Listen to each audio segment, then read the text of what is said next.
Bonjour, bonjour, bienvenue sur Cocoteland pour un nouveau déballage, une carte mère mini ITX de chez Zotac en fusion comme indiqué sur la boîte, donc avec un processeur E350 et du 6310 pour la partie graphique.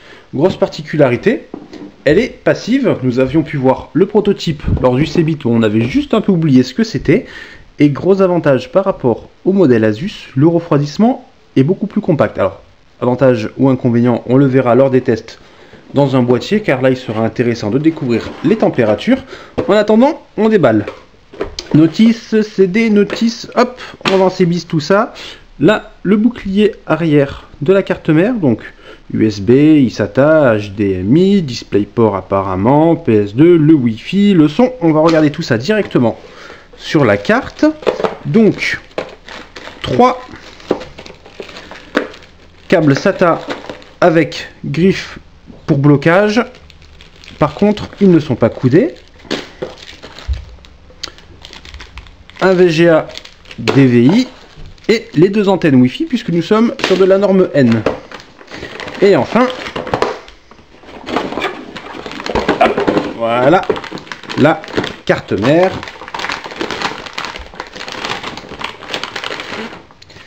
avec son gros radiateur signé Cooler Master, c'est marqué en tout petit ici.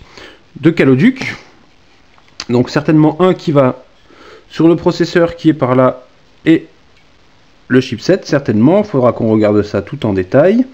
Donc un PCI Express en 4 compatible 16X pour ce que ça peut apporter. Nos 4 ports SATA, à voir s'ils supportent le RAID ou non. Ici un PWM, un deuxième ici, très bonne chose.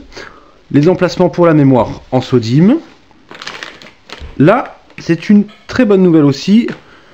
Port USB 3 en interne qui viennent en complément des deux ports USB 3 que nous avons ici, celui qui nous fait quand même 4 ports USB 3. C'est une très bonne nouvelle.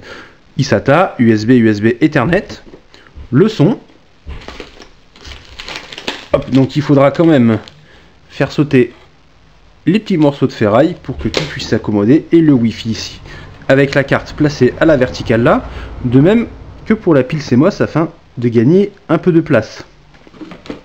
Là, pas mal de condensateurs aussi où il n'y a pas de radiateur, à voir si ça chauffe ou non, on testera tout ça dans un boîtier.